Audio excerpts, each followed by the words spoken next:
محمد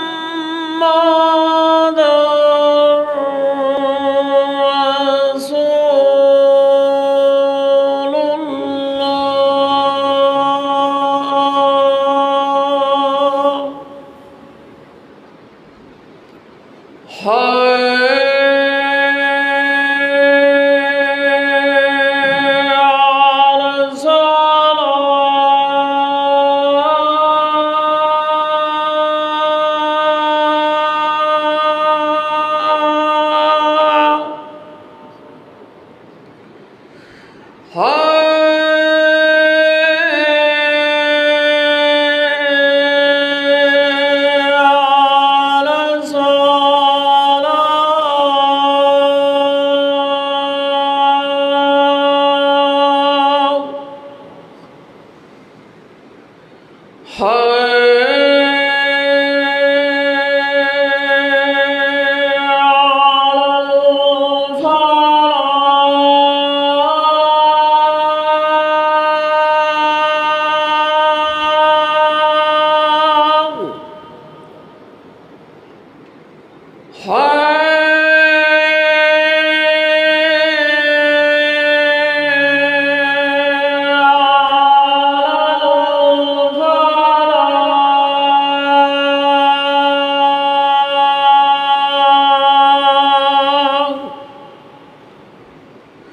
الله.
السلام علیکم ورحمۃ اللہ وبرکاتہ.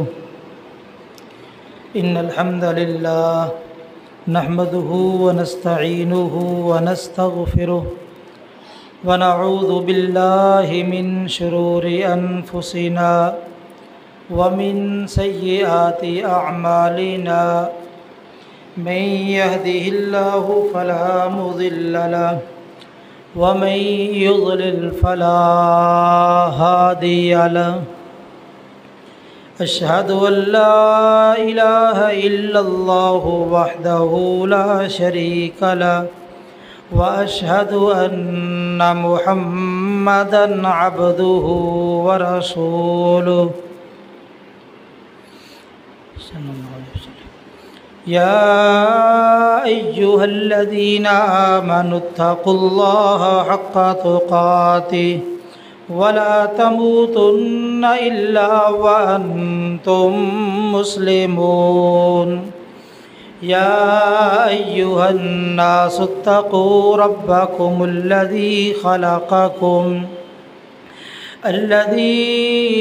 خلقكم من نفس واحدة وخلق منها زوجها وبث منهما رجالا كثيرا ونساء واتقوا الله الذي تساءلون به والأرحام إن الله كان عليكم رقيبا. يا أيها الذين آمنوا اتقوا الله وقولوا قولا سديدا يصلح لكم أعمالكم ويغفر لكم ذنوبكم ومن يطع الله ورسوله فقد فاز فوزا عظيما.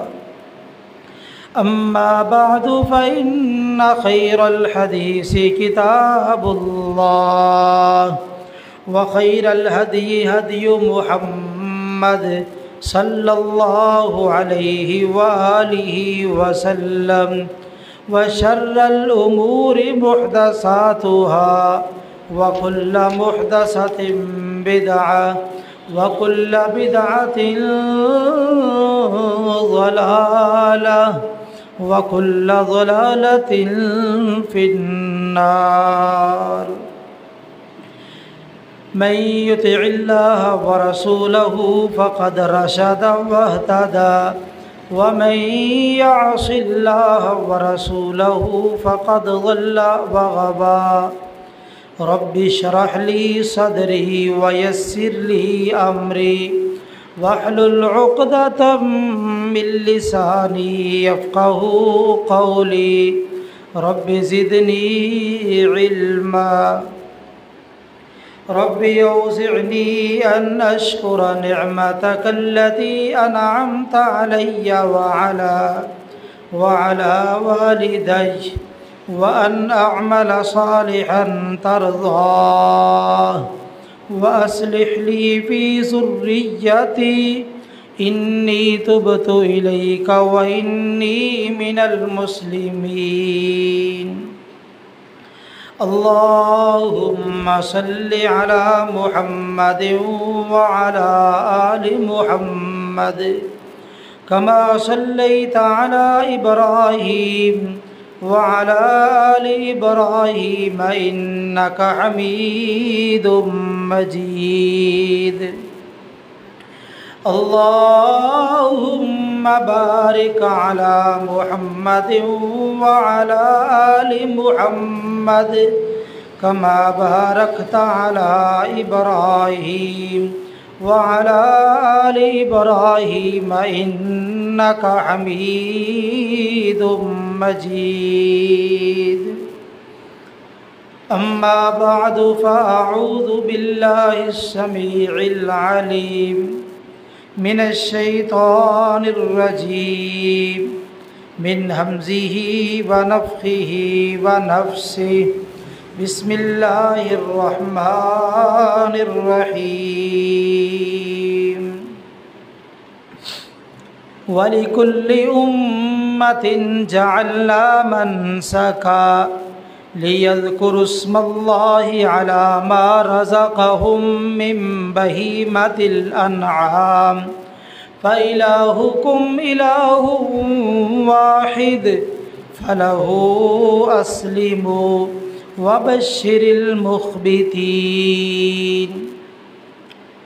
اور ہم نے ہر امت کے لیے قربانی بنائی ہے تاکہ وہ جو اللہ نے ان کو دیا ہے اس پر اللہ کا نام لیں پالتو چپاؤں میں سے. پس تمہارا معبود ایک ہی معبود ہے، تم اسی کے مطیع اور فرما بردار ہو جاؤ اور عاجزی کرنے والوں کو خوشخبری سنا دو. جملہ تعریفات کے لائق اللہ وحدہ لا شریک کی ذات ہے جو ہمارا خالق، مالک، داتا، رازق، مشکل کشا اور حاجت روا ہے. اس مالک کا بہت بڑا احسان ہے جس اللہ خالق و مالک نے ہمیں انسان بنایا، مسلمان بنایا. اپنے محبوب پیغمبر امام الانبیاء، سید الانبیاء، خاتم الانبیاء حضرت محمد الرسول اللہ صلی اللہ علیہ وآلہ وسلم کا امتی بنایا.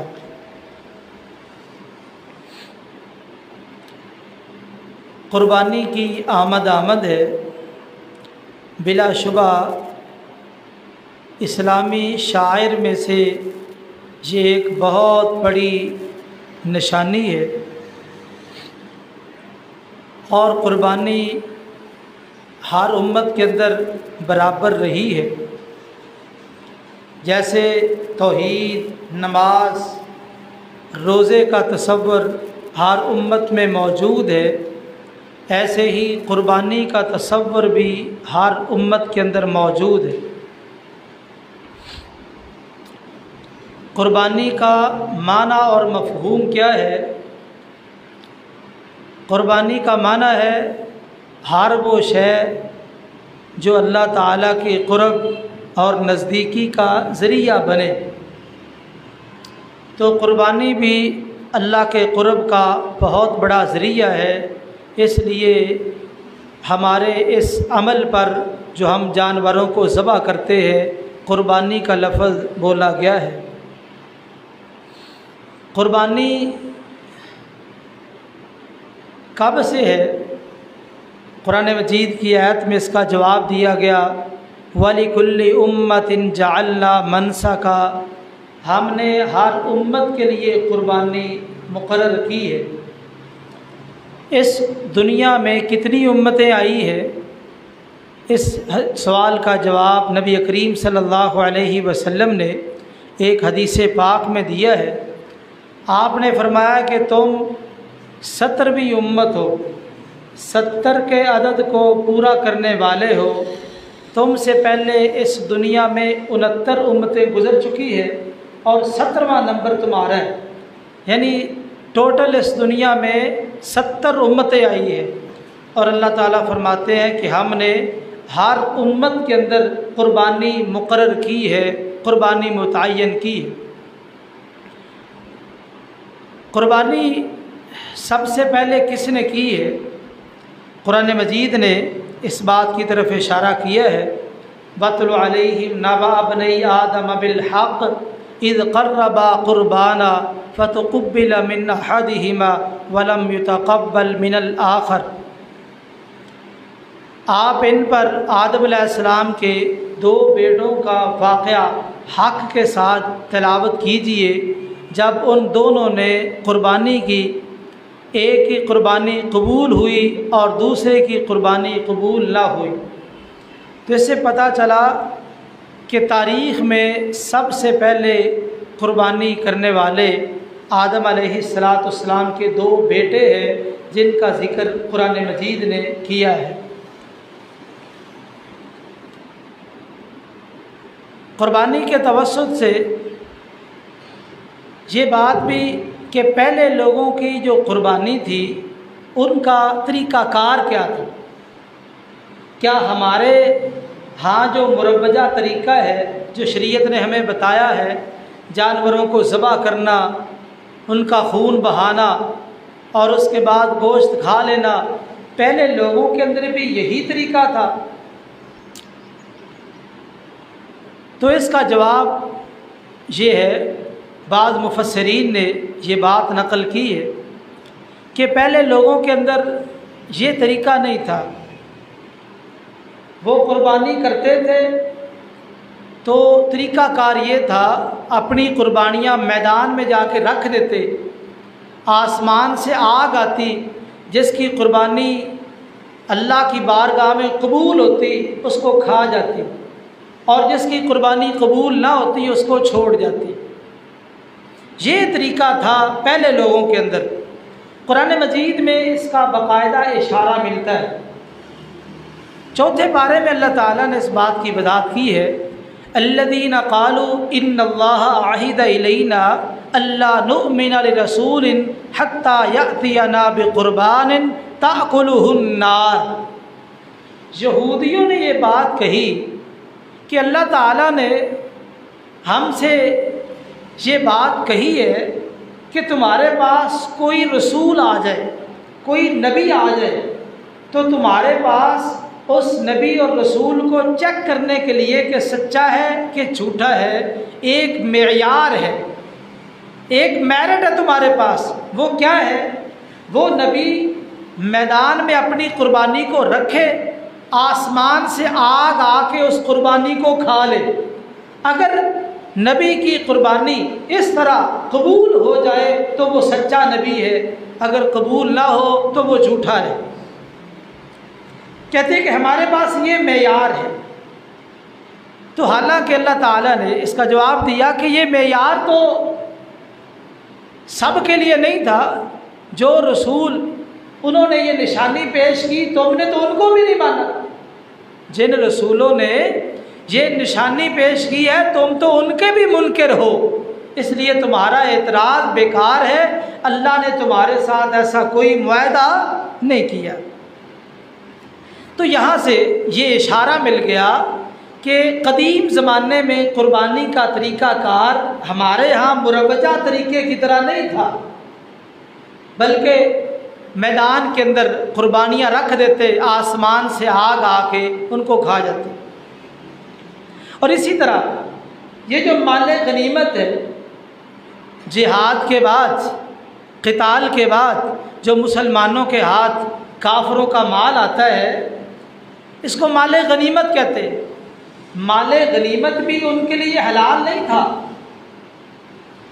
مال غنیمت بھی حلال نہیں تھا، وہ بھی میدان میں رکھتے، آسمان سے آگ آتی اور کھا جاتی۔ ایک حدیث میں اس کی وضاحت موجود ہے۔ ایک نبی نے اپنے امتیوں کو لے کے غزوہ کیا،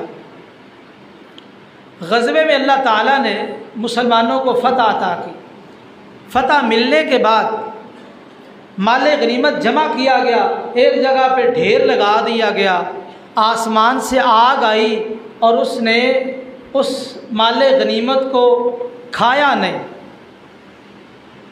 نبی کہنے لگے اپنی امت کو کہ تمہارے اندر کوئی خیانت ہے، کسی بندے نے خیانت کی ہے۔ اب کیسے پتہ چلے کس نے خیانت کی ہے؟ کہا ہر قبیلے کا آدمی میرے ساتھ سلام لے۔ ہر قبیلے کا ایک ایک آدمی آیا، اس نے سلام لیا۔ ایک قبیلے کا آدمی وہ سلام لینے لگا تو اس کا ہاتھ نبی کے ہاتھ سے چمٹ گیا۔ کہا کہ تمہارے قبیلے میں خیانت ہے، تحقیق کرو۔ تحقیق کرتے کرتے پتہ چل گیا کہ خیانت موجود ہے، اور خیانت کیا کی ہے؟ گائے کے سر کے برابر سونا چھپایا ہے، گائے کے سر کے برابر سونا چھپایا ہے، اتنی خیانت کی ہے۔ یعنی گائے کا سر، اس کا نارمل وزن بھی 10 کلو یا 12 کلو تو ہوگا، یعنی اتنا سونا چھپایا انہوں نے۔ اس کو لایا گیا، رکھا گیا تو آگ نے وہ مال غنیمت کھا لیا۔ تو اس سے پتہ چلا قدیم زمانے میں پہلی امتوں میں قربانی کا جو طریقہ کار تھا وہ یہ تھا کہ قربانی کے جانور یا کوئی بھی قربانی کی چیز آسمان سے آگ آتی اور کھا جاتی۔ اس مسئلے کی وضاحت اگرچہ موجود نہیں ہے کہ وہ جانوروں کو ذبح کر کے رکھتے یا ویسے ہی رکھ دیتے، اللہ عالم۔ لیکن ہمارے اوپر اللہ تعالیٰ کا بہت بڑا احسان ہے۔ غنیمتوں کے حوالے سے بھی محمد رسول اللہ صلی اللہ علیہ وسلم نے ارشاد فرمایا کہ اللہ نے میرے لیے غنیمتوں کو حلال کر دیا، میرے لیے مال غنیمت کو حلال کر دیا ہے۔ اور یہی وجہ ہے کہ جب فتوحات کے دروازے کھلے، اول اسلام غریب تھا، جب مال غنیمت آنا شروع ہو گیا تو نبی کریم صلی اللہ علیہ وسلم کے اصحاب بڑے مضبوط ہو گئے۔ تو خیر، مال غنیمت کی طرح قربانی کا گوشت بھی اس امت کے لیے حلال کیا گیا ہے، اس امت کے لیے یہ گوشت بھی حلال کیا گیا ہے۔ قدیم زمانے میں جو طریقہ وہ میں نے آپ کے سامنے بیان کر دیا ہے۔ قرآن مجید نے 4 آیات میں اس قربانی کے حوالے سے ہمیں کوئی نصیحتیں کی ہے۔ میں چاہتا ہوں کہ ان آیات کا ترجمہ اور تفسیر آپ کے سامنے رکھوں کہ قرآن نے ہمیں قربانی کے حوالے سے کیا نصیحتیں کی ہیں۔ فرمایا وَلِكُلِّ أُمَّةٍ جَعَلْنَا مَنْسَكًا، پہلی بات ہم نے ہر امت کے لیے قربانی متعین کی ہے۔ یہ تمہارے اوپر صرف بوجھ نہیں ہے کہ تم سمجھو ہمارے اوپر بوجھ رکھ دیا گیا ہے سال کے بعد قربانی کرنا، نہیں۔ جس طرح روزے ہر امت پہ فرض تھے، ہمارے اوپر بھی فرض، اسی طرح قربانی ہر امت پہ فرض، ہمارے اوپر بھی فرض ہے۔ تو ہم نے اس قربانی کو کرنا ہے، جو بھی صاحب استطاعت ہے وہ ضرور اس قربانی کو کرے۔ اب قربانی کا مقصد کیا ہے؟ لِيَذْكُرُوا اسْمَ اللَّهِ عَلَىٰ مَا رَزَقَهُم مِّن بَهِيمَةِ الْأَنْعَامِ، جو پالتو جانور ہیں، گھروں میں پالے جاتے ہیں جانور، بھیڑ ہے، بکری ہے، گائے ہے، اونٹ ہے، یہ سارے پالتو جانور ہیں۔ ان پالتو جانوروں پہ جو اللہ نے ہمیں عطا کیے ہیں، اللہ کا نام لینا۔ چونکہ مشرکین وہ اپنے بتوں کے ناموں پہ جانوروں کو ذبح کرتے، اب اللہ کا دشمن وہ غیر اللہ کے نام پہ جانور ذبح کر رہا ہے، تو میرا رب اس کو یہ عمل بڑا اچھا لگتا ہے کہ اللہ کا بندہ اللہ کے نام پہ جانور کو ذبح کرے، یہ عمل اللہ کو بڑا پیارا ہے۔ یہی وجہ ہے حدیث پاک میں آیا، نبی کریم صلی اللہ علیہ وسلم نے فرمایا قربانی والے دن خون بہانے سے افضل عمل کوئی نہیں ہے، یعنی سب سے افضل عمل قربانی والے دن اللہ کے راستے میں خون بہانا ہے، بہت عظیم عمل ہے۔ اللہ تعالی ہمیں توفیق نصیب فرمائے۔ تو یہ پالتو جانوروں میں سے کسی ایک جانور کی قربانی ہمارے اوپر لازم ہے، اور ہم اس پر اللہ کا نام لے کے بسم اللہ واللہ اکبر کہہ کے اس جانور کو ذبح کرے۔ ہمارے اتنے عمل سے آسمان والا ہمارے اوپر خوش ہو جاتا ہے۔ تو اس سے یہ پتہ چلا کہ قربانی اللہ تعالیٰ کی رضامندی کا ذریعہ ہے، کیونکہ یہ قربانی کا مقصد ہے لِيَذْكُرُوا اسْمَ اللَّهِ۔ ہماری قربانی کی وجہ سے، ہمارے خون بہانے کی وجہ سے ہمارے اوپر ہمارا رب راضی ہو جاتا ہے، اور جس کے اوپر رب راضی ہو جائے اسے اور کیا چاہیے؟ ہماری ساری محنتیں، ساری ریاستیں، ساری مشقتیں اسی لیے ہے کہ ہمارا رب ہمارے اوپر راضی ہو جائے۔ تو قربانی بھی ان اعمال میں سے ایک عمل ہے، ان عبادات میں سے ایک عبادت ہے جس کی بنا پہ اللہ اپنے بندے پہ راضی ہو جاتے ہیں۔ یہ مغربی لوگ یا مغرب سے متاثر لوگ کئی قسم کے اعتراضات کرتے ہیں اور اشکالات پیش کرتے ہیں اسلام کے مختلف کاموں پہ اور مختلف عبادات پہ۔ ان کی یہ قربانی کا جو تصور ہے یہ درست نہیں ہے۔ کہتے ہیں قربانی یہ مال کا ضیاع ہے، قربانی مال کا ضیاع ہے۔ بلا وجہ ایک بندہ سال کے بعد جانور خریدتا ہے 30,000 کا، 40,000 کا، اور اس پہ چھری چلا دیتا، حالانکہ وہ اتنا گوشت کھا نہیں سکتا۔ تو کیا فائدہ اس میں؟ اگر یہی مال غریبوں کو دے دیا جائے، یتیموں کو دے دیا جائے، مسکینوں کو دے دیا جائے تو ان کا فائدہ ہو سکتا ہے، کتنے گھر چل سکتے ہیں۔ تو آپ یک بارگی اتنا بڑا جانور خرید کے اس کی گردن پہ چھری چلاتے ہیں تو مال کا ضیاع ہے، یہ ان کا اعتراض ہے۔ اس کا جواب اس آیت میں ہے کہ یہ عمل اللہ تعالیٰ کو پسند ہے۔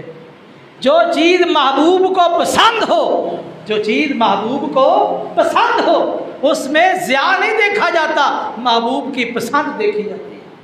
لِيَذْكُرُوا اسْمَ اللَّهِ، اللہ اس بات پہ خوش ہوتے ہیں۔ کوئی کسی بت کے نام پہ جانور ذبح کرتا ہے، کوئی کسی آستانے کے نام پہ ذبح کرتا ہے، میرا رب راضی ہوتا ہے کہ میرا بندہ میرے نام پہ جانور ذبح کر رہا ہے۔ تو اللہ تعالیٰ 30-40 ہزار لگانے سے اگر میرا رب راضی ہو جائے تو یہ سودا تو سستا ہے۔ لاکھ لگانے سے، 2 لاکھ لگانے سے اگر میرا رب راضی ہو جائے تو یہ عمل بڑا ہی پسندیدہ ہے، اور یہ سودا بڑا سستا ہے، یہ مہنگا سودا نہیں ہے۔ اور اسی طرح ان کے اعتراضات تو کئی ایک ہے۔ جانوروں پہ ظلم، یہ بھی ایک ان کا اعتراض۔ دیکھو جانوروں پہ کتنی بے رحمی ہے، بلا وجہ جانوروں کو ذبح کر دیتے۔ دیکھو بھئی، اللہ تعالیٰ نے تمام کائنات انسانوں کے لیے بنائی، تمام نعمتیں انسانوں کے لیے، یہ ہمارے کھانے کے لیے بنائی۔ سارا سال جانور ذبح ہوتے ہیں، بے رحمی نہیں، کیوں ذبح کرتے؟ سارا سال جانور ذبح ہو رہے ہیں تو اس وقت کوئی بے رحمی نہیں ہے۔ تو قربانی کے موقع پر ایک تو اللہ تعالیٰ کی رضا ہے، اور پھر اللہ کی رضا کے لیے اگر جانور کو ذبح کیا جاتا ہے تو اس میں بڑا مقصد دیکھا جاتا ہے۔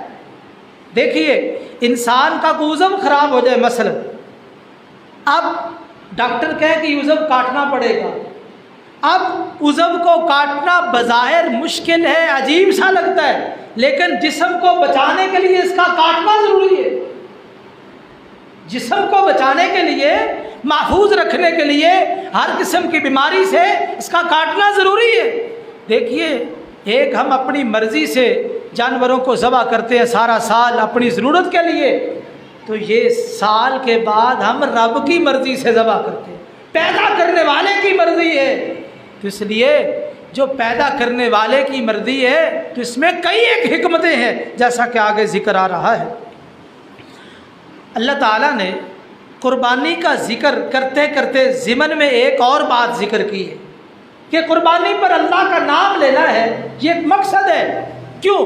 فَإِلَٰهُكُمْ إِلَٰهٌ وَاحِدٌ، لوگوں تمہارا معبود ایک ہی معبود ہے، جس کے نام پہ جانور ذبح کیے جاتے ہیں، جس کی نمازیں پڑھی جاتی ہے، جس کے لیے روزے رکھے جاتے ہیں، جس کے لیے حج اور عمرہ کیا جاتا ہے، تمہارا معبود ایک ہی معبود ہے۔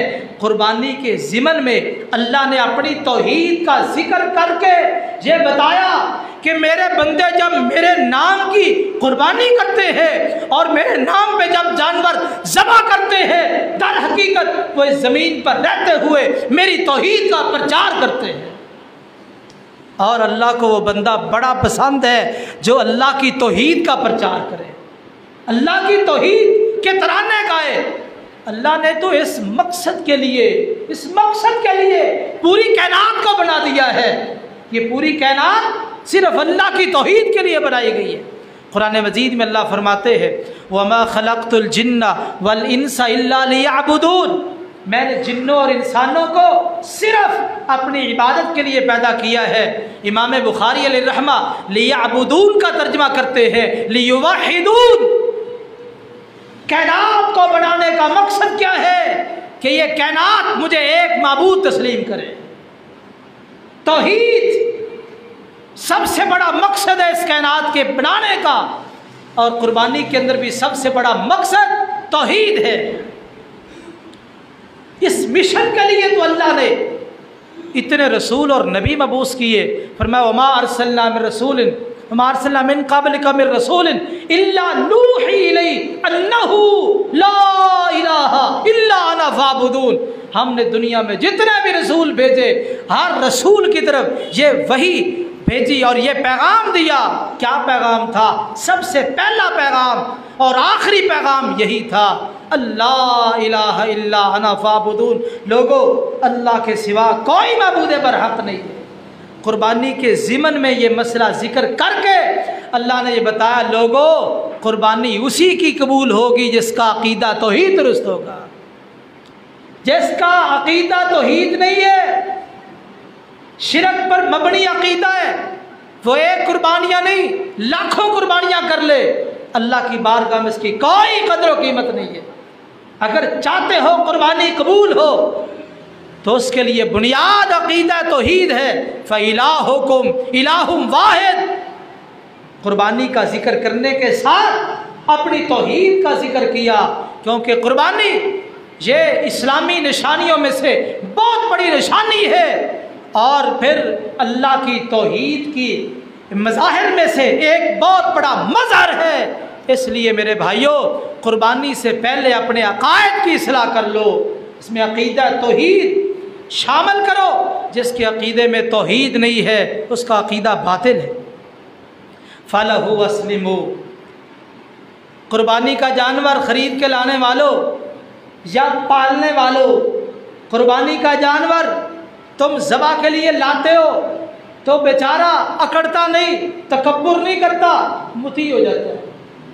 ہاں جو جانور تھوڑی بہت طاقت رکھتے ہیں، آخر اس نے کٹنا ہے تو ہلکا پھلکا پریشان تو کرتے ہیں، لیکن مجموعی لحاظ سے کیا ہو جاتے ہیں؟ مطیع ہو جاتے ہیں۔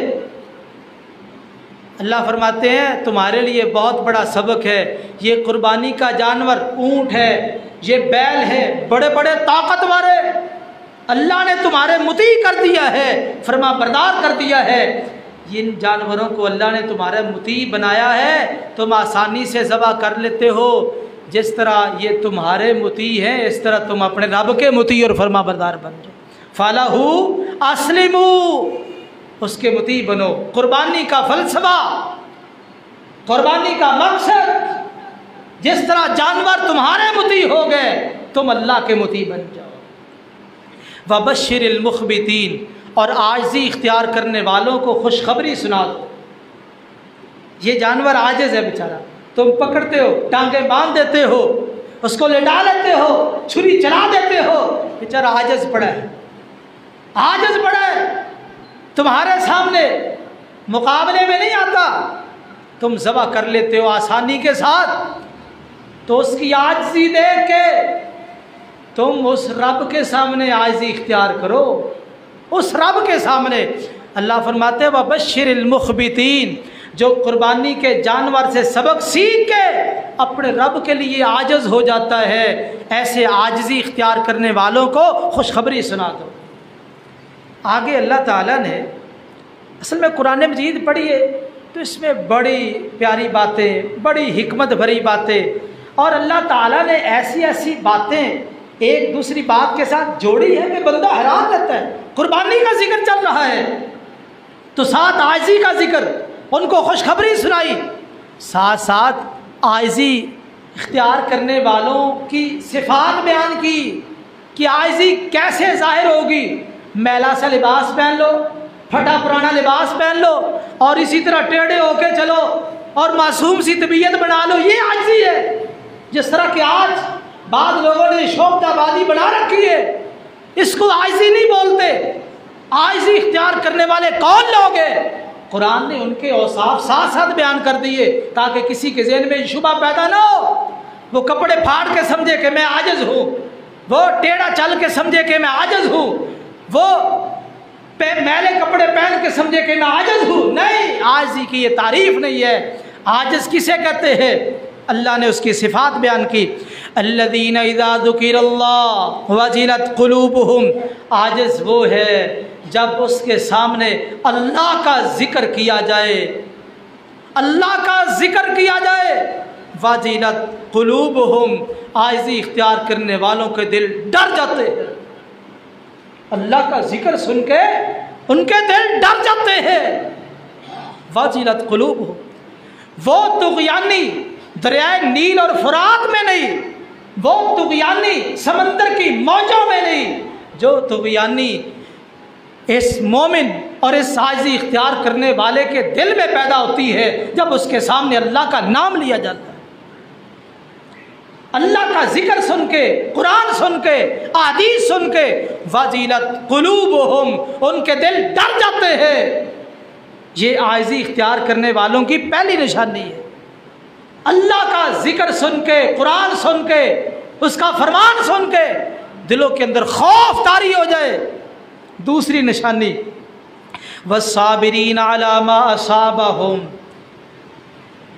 جو ان کو مصیبتیں پہنچے، پریشانیاں پہنچے، انتقام نہیں لیتے، بدلہ نہیں لیتے، والصابرین، صبر کر لیتے ہیں، صبر کر لیتے ہیں۔ کوئی بات نہیں، اگر اس نے ظلم کیا ہے، ستم کیا ہے، وما ربک نسیّا، تیرا رب بھولنے والا نہیں ہے، تیرا رب ضرور بدلہ لے لے گا، یہ اس دنیا میں یا آخرت میں وہ صبر کر لیتے ہیں۔ والصابرین علی ما اصابہم، جو بھی مصیبت پہنچے اس کے اوپر صبر کرتے ہیں، یہ عاجز بندے ہیں۔ والمقیم الصلاۃ، عاجز کون ہے؟ جو 5 وقت اللہ کی بارگاہ میں نماز کے لیے حاضر ہوتے، یہ عاجز ہے۔ اور جو حاضر نہیں ہوتے وہ بھی عاجز ہے۔ کیا خیال؟ 5 وقت حاضری لگوانے والے، اللہ کی بارگاہ میں جھکنے والے، سجدے کرنے والے، رکوع کرنے والے، قیام کرنے والے، یہ عاجز لوگ ہیں۔ اور جو اذانیں ہو جاتی ہیں مسجدوں کا رخ ہی نہیں کرتے، مسجدوں میں آتے ہی نہیں، ہفتے بعد جمعہ پڑھنے کے لیے ہی تشریف لاتے ہیں، سال کے بعد عید ہی پڑھتے ہیں، یہ لوگ عاجز نہیں ہیں۔ عاجز وہ ہے جو دن میں 5 مرتبہ حاضری لگوانے کے لیے آئے۔ اس لیے میرے بھائیوں، ہم بھی یہ 5 مرتبہ حاضری لگوا کے اپنے آپ کو عاجز بنائیں اور عاجزین میں شامل کریں۔ اور چوتھی صفت یہ ہے وَمِمَّا رَزَقْنَاهُمْ يُنْفِقُونَ، اور اس میں سے جو ہم نے ان کو دیا ہے وہ اللہ کے راستے میں خرچ کرتے ہیں، بخل نہیں کرتے، خوش دلی سے اللہ کے راستے میں خرچ کر دیتے ہیں۔ یہ 4 صفات میرے رب نے ذکر کی ہیں، کن لوگوں کی؟ جو عاجزی اختیار کرنے والے۔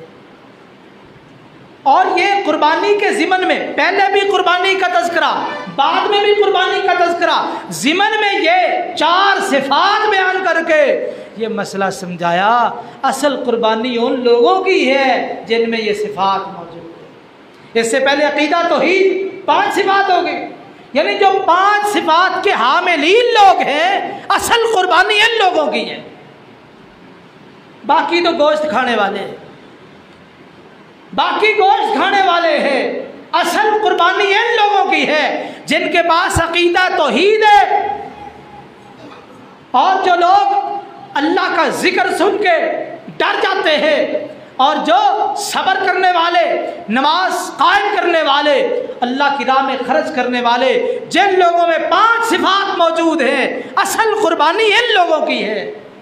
باقی گوشت کے مزے لے رہے ہیں، قربانی کا ثواب ان لوگوں کو مل رہا ہے۔ تو اس لیے میرے بھائیوں، گوشت کی لذت تو ہم سارا سال ہی لیتے ہیں، لیکن یہ 5 صفات اگر نہیں ہے تو آج سے ہی اپنے اندر پیدا کر کے ہم اجر و ثواب بھی حاصل کریں۔ گوشت کی لذت تو مل ہی جائے گی، گوشت کی لذت تو مل ہی جائے گی، لیکن ثواب حاصل کرنا ہے، اجر حاصل کرنا ہے، رب تعالیٰ کے ہاں مقرب بننا ہے، تو پھر لازم ہے کہ ان 5 صفات کو اپنی زندگی میں اور اپنے عقیدے میں شامل کر لو۔ پہلے بھی قربانی کا ذکر، بعد میں بھی، بیچ میں یہ بیان کیے۔ میں نے پہلے کہا قرآن مجید کا بندہ مطالعہ کرے تو بندہ حیران رہ جاتا ہے، میرے رب نے کیسے کیسے اس قرآن کے اندر مضامین جوڑے ہیں، اور مضمون بیان کرنے کا جو طریقہ قرآن مجید کا ہے، دنیا کی ساری کتابیں، سارے خطیب ایسے طریقے سے عاجز ہیں۔ کوئی خطیب ایسی خطابت نہیں کر سکتا، کوئی ادیب ایسا کلام پیش نہیں کر سکتا جو کلام میرے رب کا ہے۔ آگے فرمایا وَالْبُدْنَ جَعَلْنَاهَا لَكُمْ مِنْ شَعَائِرِ اللَّهِ، بدنہ کہتے ہیں قربانی کے بڑے بڑے جانور، اونٹ ہے، گائے ہے، یہ بڑے جانور ہے۔ وَالْبُدْنَ قربانی کے بڑے جانور جن کے اندر اللہ نے بڑی طاقت رکھی ہے، بڑی قوت ہے۔ فرمایا جَعَلْنَاهَا لَكُمْ مِنْ شَعَائِرِ اللَّهِ، ہم نے ان جانوروں کو تمہارے لیے نشانیاں بنا دی ہے۔ ان جانوروں کو دیکھو، اللہ کی قدرت کے مظاہر ہیں ان جانوروں کے اندر۔ کتنے بڑے جانور ہیں، کتنا بڑا اونٹ ہے۔ چھوٹے سے بچے کو آپ نکیل کی رسی پکڑا دیں تو وہ لے کے جا رہا ہے، وہ متی ہو کے پیچھے پیچھے جا رہا ہے۔ حالانکہ اونٹ اس طرح کے 100 بچے ہوں وہ قابو نہیں کر سکتے، اور اونٹ بدک جائے 100 افراد قابو نہیں کر سکتے۔ اسی طرح یہ جانور، یہ گائے اور یہ دوسرے جانور اگر بدک جائے تو انسان کتنا پریشان ہو جاتا ہے۔ اللہ نے ان جانوروں کو ہمارے مطیع کر دیا ہے۔ فرمایا ان میں اللہ کی بڑی نشانی ہے، یہ تمہارے لیے مطیع ہو گئے، اتنے بڑے طاقتور ہو کے مطیع ہو گئے، تمہارے مطیع ہو گئے۔ او بندو، تم تو تھوڑے سا وجود رکھتے ہو، 5-6 فٹ کا قد ہے، چھوٹی سی جسامت ہے، اور تم رب کے مطیع نہیں ہوتے۔ اتنے بڑے جانور، وہ جانور ہو کے، بے عقل ہو کے، گونگے ہو کے، بہرے ہو کے تمہارے مطیع ہو جاتے ہیں، تم باعقل ہو کے، دیکھنے والے، سننے والے، سمجھنے والے، عقل اور دماغ رکھنے والے، تمہارے اندر ساری صلاحیتیں موجود ہیں، تم صلاحیتوں کے باوجود رب کے مطیع نہیں ہوتے۔ اللہ پر کتنا پیارا انداز قرآن مجید کا سمجھانے کا، واقعتاً یہ اللہ کا کلام ہے کہ یہ قربانی کے بڑے بڑے جانور تمہارے لیے نشانی ہے۔